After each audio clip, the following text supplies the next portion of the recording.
Have y'all paid attention to how small the streets are? I don't know how many streets, but I'm gonna take y'all down a street.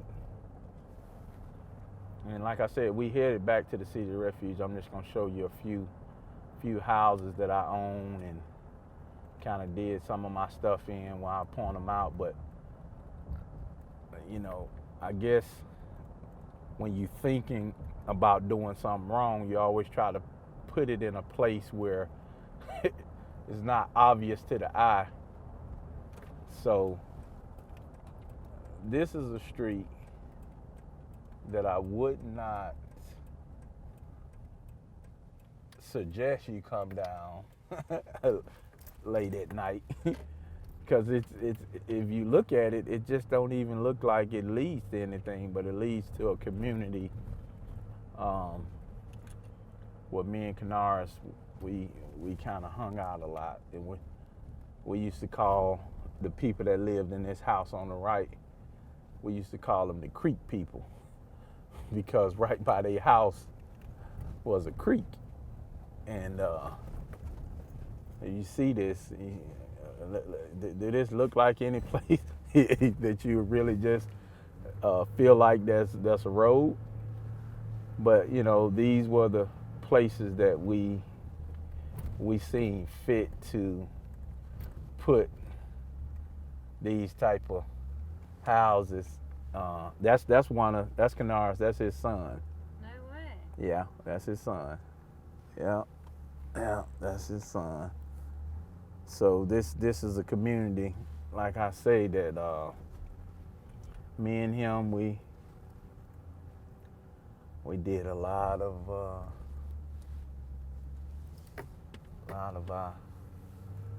illegal things.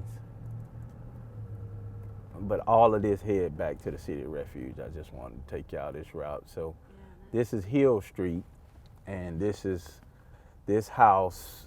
Well, it's two houses, but this house here on the left here was a house that we had set up as a drug house. We rented it from a guy. We didn't know him. And you'll see this house. This is another house, but as you can see, it's kind of dilapidated. But it was a house that we used to run drugs out.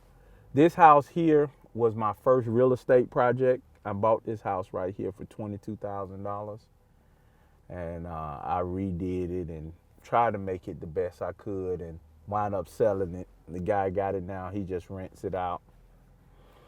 But yeah, this is where me and Canaris, we did a lot of, and this is the street, Oak Street. This is the street his mother lived on. We're gonna pass by her house. She been in the community for about 55 years.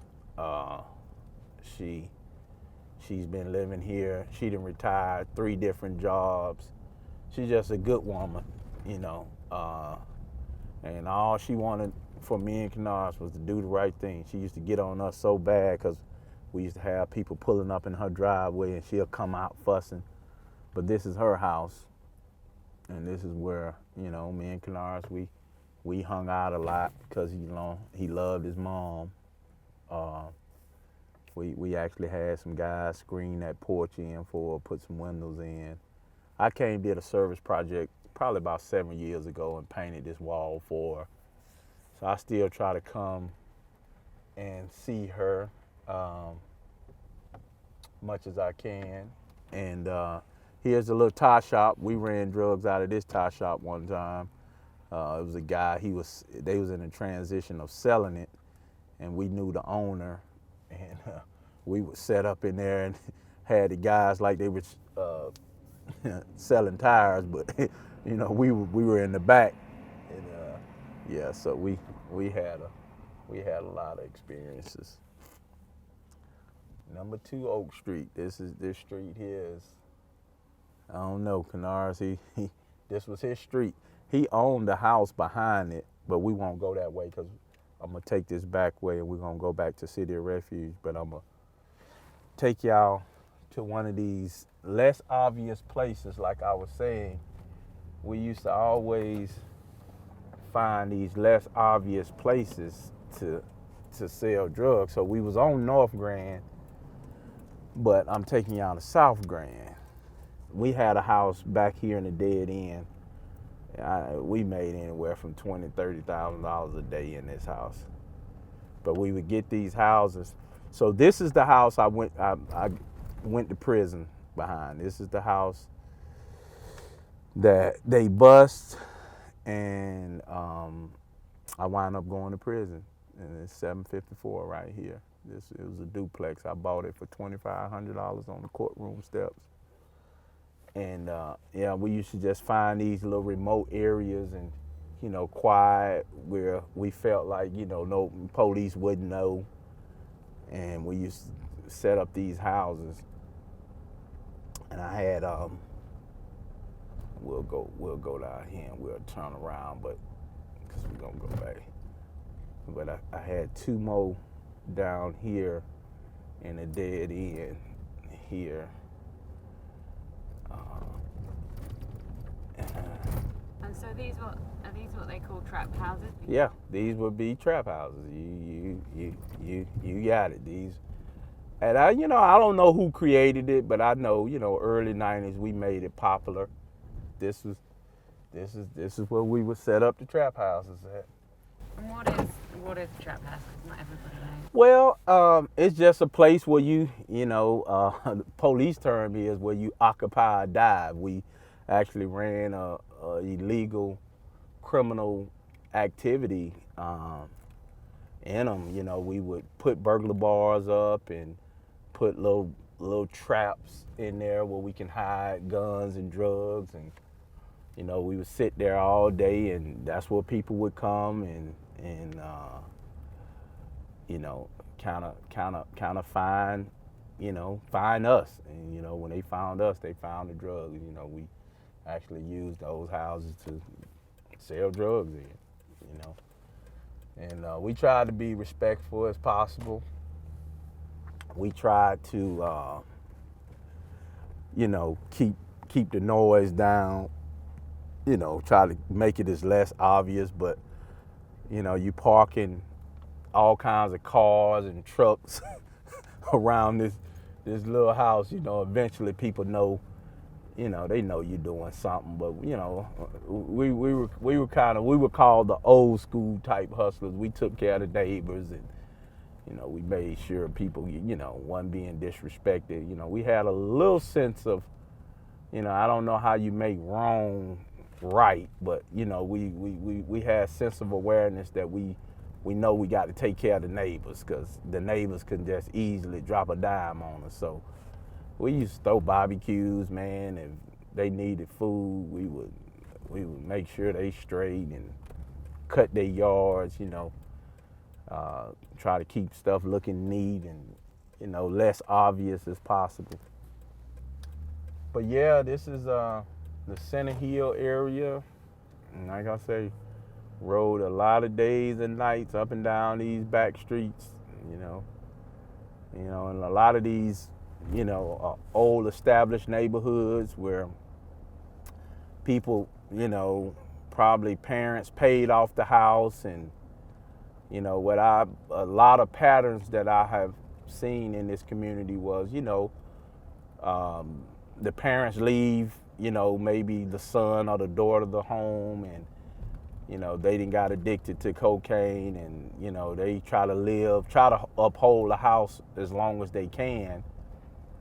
But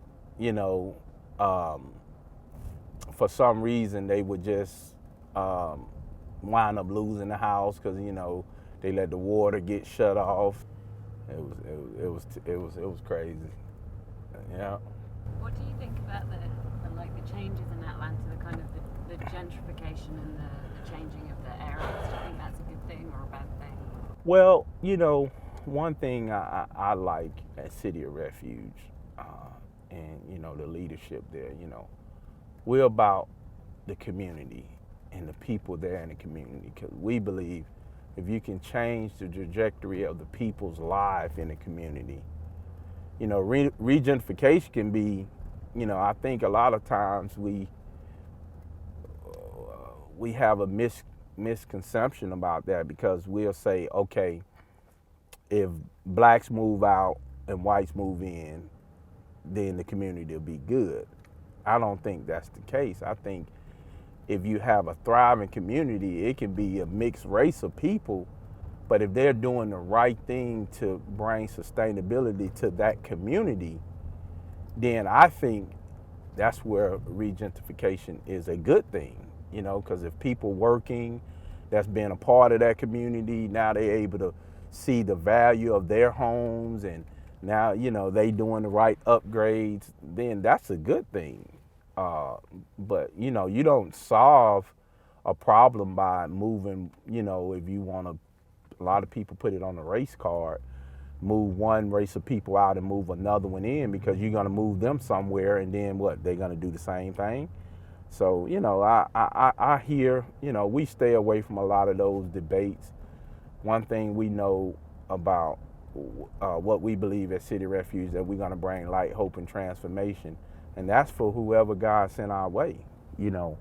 And, you know, hopefully a lot of the women, the men that we're helping, that they'll be a part of the revitalization, and they'll be right there in the community. So, yeah, that's just one of the things. I have a different take on that than most people.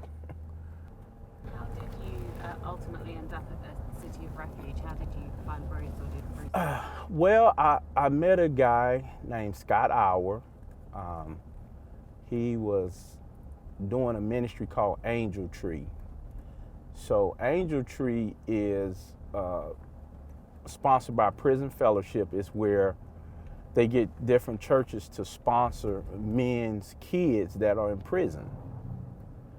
And Scott had, my second daughter was being born when I was on my way to prison, and Scott picked me, and so happened I called home, and him and his wife was coming by to drop off the present, and I got a chance to speak with him and thank him, and me and him just started being kind of like phone buddies, and he basically let me know that, hey man, when you get out, you know, he started sending me Bibles, and we built a little pen pal relationship. And when I paroled out in 2006, 6'3", blonde head, nice looking gentleman was right there. I never forget, he came and he wrote me a $200 check and said, hey brother, I'm here for you. And I was telling him, you know, I was looking for a church home. I was looking for a place that I can be used. And he brought me over to City Refuge because he remembered coming over volunteering, him and his wife, during the cold weather times. And yeah, that's how I came. And he introduced me. The first person I met was Steve Grimes and a guy named Brad Hanks. And yeah, we went from there. We did. Miss Sally House. Yeah. And Steve, was he quite an important character in your? Yeah. Steve. Man, Steve. I wind up so coming to City Refuge. I worked for a company called WIS International, and so I had found employment probably 30 days from being home, and when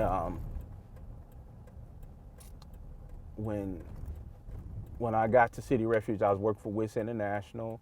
Then Bruce's brother-in-law, Jamie, God bless him, he's passed now, but he had worked for Home Depot Expo for 18 years, and he had got me a job there. Where he reached out to the district manager, and they gave me an opportunity, and I worked for Home Depot Expo for a year and a half before they sold the job. They sold the Expo centers. It was a part of Home Depot's high-end chain. You know, they had the big Viking kitchens and all that, and I was running a receiving department.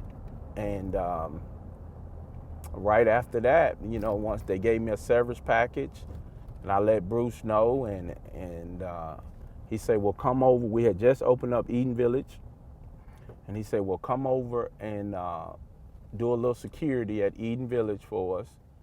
And I did that, and then right after that, I worked for Steve Grimes. And Steve mentored me and kind of, kind of paved the way for me, and showed me, a lot. He showed me a lot, man. He was a good guy, gave me good wisdom, helped me early in my marriage. Just he was just pouring into me. I was running the warehouse for him. This one we had Compassion Atlanta. And so I was working up under his leadership. It was for the City Refuge, but he was the person that I directly kind of reported to. And yeah, like I say, Steve, he imparted a lot of wisdom on me.